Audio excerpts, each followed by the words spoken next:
আসসালামু আলাইকুম। তো আসলে সৌদি আরবে যারা যারা হয়তো কাজ করে, আমার প্রবাসী ভাই বা আমি, আমরা অনেকেই তো অনেকেই দেশে বৈশা ভাবেন আপনারা যে কত না যেন শান্তি এবং কত না যেন ভালো ভালাই খায়।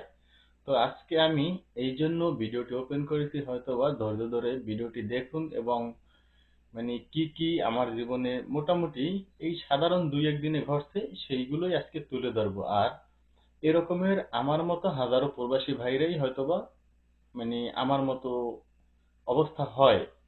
তো যাই হোক, সর্বপ্রথমে দেখেন, আমি এই হচ্ছে খাবার। তো এটা কিন্তু খেয়ে রেখে গেছে সৌদিরা। তো রেখে যাওয়ার পরে আমি একটু খুলে দেখাই। আমি এনে রাখছি, আমি কিন্তু খাবো এই জন্য। তো এরকমের কিন্তু আমি প্রায় প্রায় দিন কাটাই। যাই হোক, এটা গেল। আর আমি সকালবেলা খাবার দাবার খাই না প্রায়, মাঝে মধ্যে সামান্য দুই একদিন খাই যদি ক্ষুধা লাগে।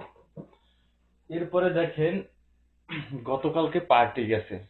পার্টি যাওয়ার পরে আমরা কাজবাজ করছি, আমি এবং সাথে আরো একজন ছিল। এই মুহূর্তে হয়তো আরো এক ভাই আছে আমার সাথে।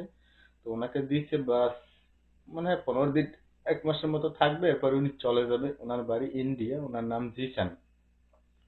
যাই হোক, তো উনি আর কি এক্সিট লাগাইতে দিছে, বেশ কিছুদিন সময় লাগবে এই জন্য এখানে রাখছে আমার এখানে।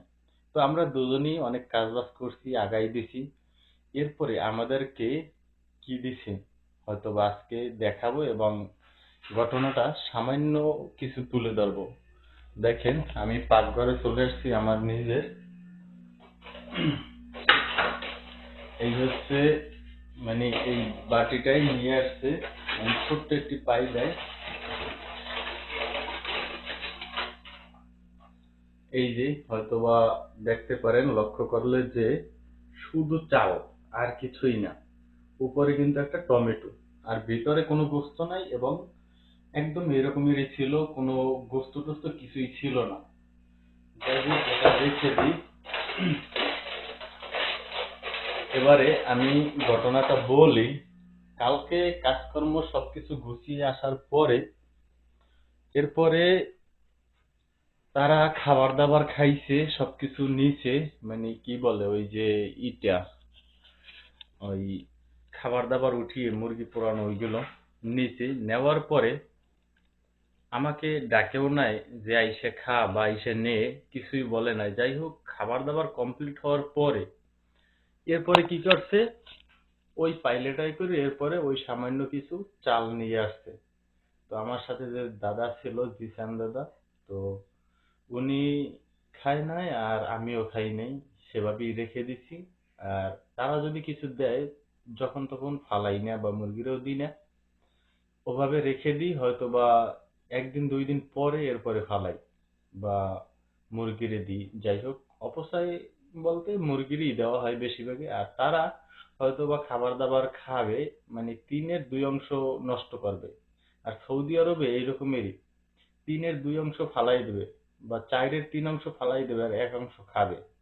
তারপরে হয়তো আমাকে দেয় নাই বা আমার সাথে যে লোকটা ছিল তাকেও দেয় নাই। তো এরকমের আসলে মাঝে মধ্যে দিন কাটাই, বা এগুলো মাঝে মধ্যে খাইও, খাওয়ার পরে দিন কাটাই। তো এবার আসলে বুঝতেই পারছেন যে সৌদি আরবে যেসব প্রবাসী ভাইরা থাকে, হয়তো মাঝরাবি সাই বা আমি কিন্তু মাঝরাবি সাই, যাই হোক। আর অন্যান্য যেসব ভাইরা মাঠে কাজ করে, তারা যে কতটা ভালো ভালাই খায়। আমি কিন্তু মাঠে কাজ করছি এবং আমার সাথে যে প্রবাসী ভাইরা ছিল তাদের সাথে আমি রয়েছি। তো আমি জানি ভাই, মানুষ, তারা অনেকেই একটা জিনিস হিসাব করে আসার পরেই, নতুন নতুন যারা আসে তারা তো একটা জিনিস হিসাব করে সবসময়, যে এখানে যদি আমি 1 টাকা খরচ করি তাহলে বাংলাদেশি 32 টাকা 33 টাকা আমার অপচয় হবে। আমি যদি 1 টাকা বাঁচাইতে পারি, বাংলাদেশি 33 টাকা আমার বেঁচে যাবে। তো এরকমের হয়তো দৈনিক 5 টাকা 10 টাকা তারা বাঁচিয়ে এরপরে বাংলাদেশি 300 400 টাকা এক্সট্রা ভাবে তারা ধরে রাখে। এরপরে হয়তোবা আপনাদেরকে টাকাগুলো পাঠায়। আর সেই টাকাগুলো দিয়ে আপনারা কি করবেন বা কি করতেছেন, আপনারা নিজেই সিদ্ধান্ত করেন ভালো মতো। যাই হোক, তো ভালো থাকবেন, সুস্থ থাকবেন এবং নতুন হলে লাইক করবেন। অন্য কোনো ভিডিও পেতে চ্যানেলটি সাবস্ক্রাইব করে সাথেই থাকবেন। ধন্যবাদ, ভালো থাকুন, সুস্থ থাকুন। আল্লাহ হাফেজ। টাটা।